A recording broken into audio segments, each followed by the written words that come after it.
On my knees for my peace, wanna see family feel at ease. Oh, and I know that there's more than this, yeah. And I know that there's more than this, hey, yeah.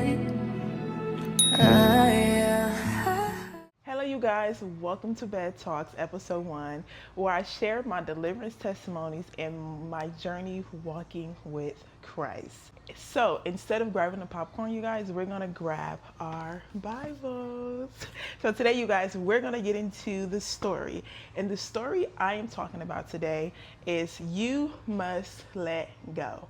So you must let go of the people that hurted you, the people that traumatized you, the people that abused you. It's time to let go of the people that hurted you. It's time to let go of the trauma, the abuse, the abandonment, and walk in the freedom that Jesus Christ has promised us that we can have. But we won't receive it if we're still holding on to what is causing you to be in bondage. The fact that we're not releasing that pain, that hurt, that trauma, that abuse is what's causing us to stay in bondage. Jesus Christ has set us free by him dying on the cross for us, but we cannot receive that freedom because of we're still holding on to the people that did hurt to us, that gave us pain. Through my deliverance process, I had to learn how to let go. I had to learn how to let go of my past hurt and my past pain. And I had to learn how to forgive the people that did hurt me, the people that did use me, the people that did abuse me, the people that did put a damage to my soul. I had to let it go. So the story I'm going to tell you guys today is about my father's abandonment. If you didn't know that I didn't have a father in my life, at least probably he stopped really coming around when I was probably 10 to 11. That was the last time where our connection really fell off and he stopped coming around in my life. And based off that trauma, it created this anger that I had. It created this hatred, but mostly anger is the emotion that I caught from that type of trauma of my father not being around. And I was a very angry girl because of that type of trauma. My mental health was my anger.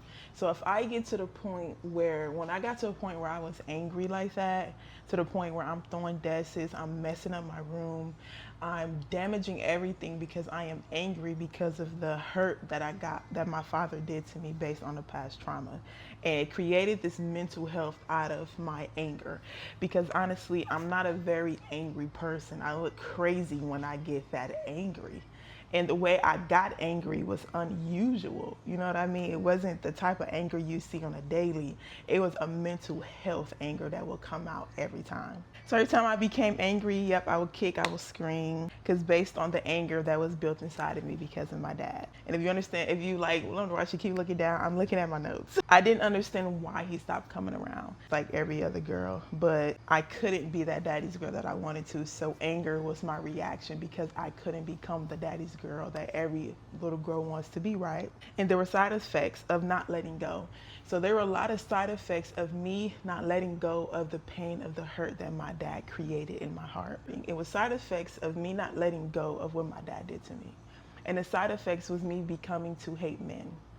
The reason why I hated men because I feel like I didn't need a man because my father didn't come around. And then I started to give my body away. So there was two side effects: the hatred of men, and then I became this whore. Hopefully I don't get banned from YouTube. But I began to give my body away unusually. I began to allow boys just to take it because I just stopped truly caring about myself.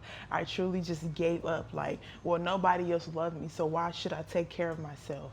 Why should I care for myself? So basically, based off the abandonment of my father, I began to reject and abandon myself, my body. I stopped caring for myself and I just started being this big WHORE and not really caring for myself because of the anger that was built off my dad. And I began to have this large hatred of men. And I just wanted men to just dog me out. I know it sounds crazy. I know it sounds like, what, why? Because of just the emotion that came with the abandonment of my father, I just really just stopped caring. Yep, I felt worthless, so I treated my body, my mind, and my soul just like how I felt. Worthless, useless, hopeless, right? I was willing to hurt my body because of the emotion I was feeling off my dad. And I was dealing with that for about 25 years. And God is now just uprooting that seed that my father planted. He's uprooting the seeds that damaged my soul from the abandonment of my father, right? I wasn't able to let go of it on my own. That's one mistake we can always make, is that we think we have the strength to let it go of our own. Because even if you let it go, that womb is still open. So even if I didn't come to Christ and I went to a worldly therapist and she or he helped me get through that process, that womb is still in my heart. So at the end of the day, I still hate men. I still don't care for my body. Even though I let it go, I still would have been treating myself the way my emotion felt, which was anger and I don't care. And what Jesus did and what he does for us as his children is that he heals that womb. He cleansed that womb and he gives you a new start.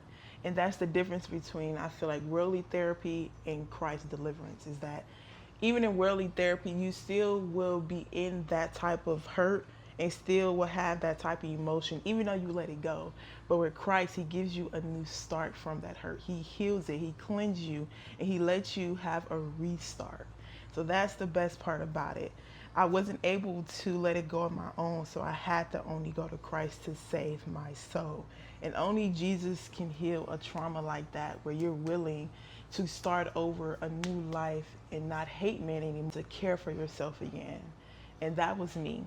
The only real thing that really healed me was Jesus Christ. You know, at some point, I only was doing temporary fixes. So I would get that emotion of abandonment and it would come and hit me hard. And I would fill myself up with sugar, entertainment, because I didn't know how to manage that emotion. I didn't know how to overcome that emotion, right? So I will have these temporary fixes of TV, entertainment, music videos, food, not understanding that I was damaging my body even more with that. And you know, we only have temporary fixes that we try to fulfill for that emotion. It make me think about a heartbreak, where you'll get your heart broken and you go home and you eat ice cream. So I feel like every time you'll feel that pain and that ache in your heart, you will feed yourself ice cream every time. And imagine feeling that daily. That means you're just filling yourself up with fatty foods because of an emotion that you're feeling. So we can't go on thinking that we can fix ourselves.